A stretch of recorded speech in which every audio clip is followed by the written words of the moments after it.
नमस्कार, बहुत स्वागत है आप सभी का। आप मुझे न्यूज़ 18 के डिजिटल प्लेटफॉर्म पर देख रहे हैं। मैं हूं आपके साथ जया मिश्रा। अमेरिका के राष्ट्रपति डोनाल्ड ट्रंप ने तेहरान को चेतावनी दी है कि युद्ध खत्म करने के लिए एक समझौते के लिए दी गई डेडलाइन का समय अब खत्म हो रहा है।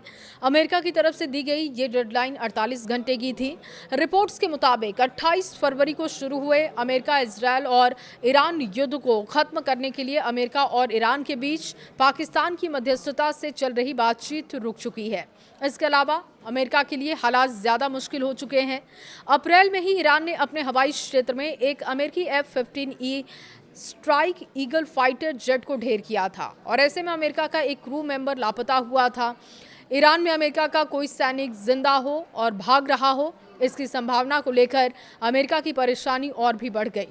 इन देशों के बीच चल रहे इस युद्ध को 6 हफ्ते का समय हो चुका है और ऐसे में अमेरिका और ईरान के बीच बातचीत की संभावना बेहद कम नजर आ रही है।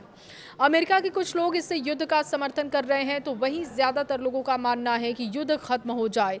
अगले 48 घंटों में क्या हो सकता है ये भी समझिए। देखिए, इसकी स्थिति साफ तो नहीं है, लेकिन बहुत कुछ होने की संभावना जरूर लगाई जा रही है, क्योंकि इस मामले पर अमेरिकी राष्ट्रपति डोनाल्ड ट्रंप इस युद्ध को लेकर लगातार मिले जुले संकेत देते रहे हैं। वो ऐसा तब से कर रहे हैं जब से ये युद्ध अमेरिका और इजरायल की ओर से ईरान पर की गई बमबारी के साथ शुरू हुआ था।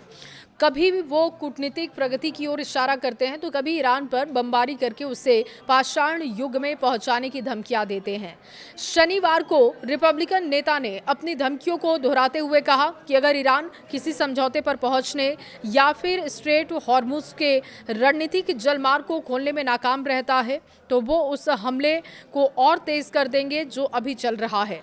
ट्रंप ने ट्रुथ सोशल मीडिया पर कहा कि जब मैंने ईरान को समझौता करने के लिए हॉर्मुज स्ट्रेट को खोलने के लिए 10 दिन का समय दिया था, अब समय निकलता जा रहा है और सिर्फ 48 घंटे का समय ईरान के पास बचा है। 48 घंटे के बाद ईरान पर कहर बरपने वाला है। देखिए, ईरान के दक्षिणी तट पर स्थित बुशेहर परमाणु ऊर्जा का संयंत्र एक बार फिर से अमेरिकी इजरायली हमले ने इस जंग को बेहद खतरनाक मोड़ पर पहुंचा दिया। एक महीने से इस न्यूक्लियर प्लांट को टारगेट किया जा रहा था और चौथा हमला इस पर किया गया। पहले युद्ध ने वैश्विक स्तर पर तेल और गैस की सप्लाई को प्रभावित किया, लेकिन अब सबसे बड़ा डर एक संभावित परमाणु हादसे का है, जो सीमाओं को नहीं मानता। खाड़ी देशों तक इसका असर होगा और इसमें तेहरान ही नहीं, GCC भी प्रभावित होगा। ईरान के विदेश मंत्री अब्बास अरागची ने चेतावनी दी है कि अगर बुशेहर पर सीधा प्रहार होता है तो रेडियो एक्टिव प्रभाव तेहरान तक सीमित नहीं रहेगा, बल्कि खाड़ी देशों की राजधानियों तक फैल सकता है।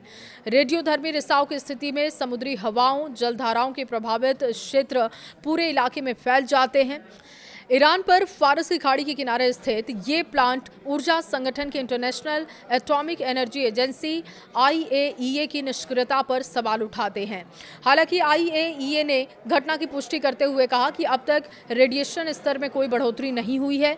एजेंसी के महानिदेशक राफेल ग्रॉसी ने स्पष्ट किया कि न्यूक्लियर साइट्स पर हमला कभी नहीं किया गया था और ना ही ये हमला होना चाहिए।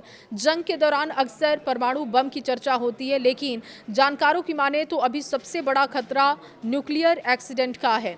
अगर कोई मिसाइल गलती से या रणनीतिक रूप से किसी न्यूक्लियर प्लांट के संवेदनशील हिस्से जैसे रिएक्टर कोर और स्पेस फ्यूल पूल या कूलिंग सिस्टम पर गिर जाए तो भयानक स्थिति हो सकती है और इससे उस प्लांट से सैकड़ों किलोमीटर दूर तक का इलाका रेडियोधर्मी रिसाव की चपेट में आ सकता है।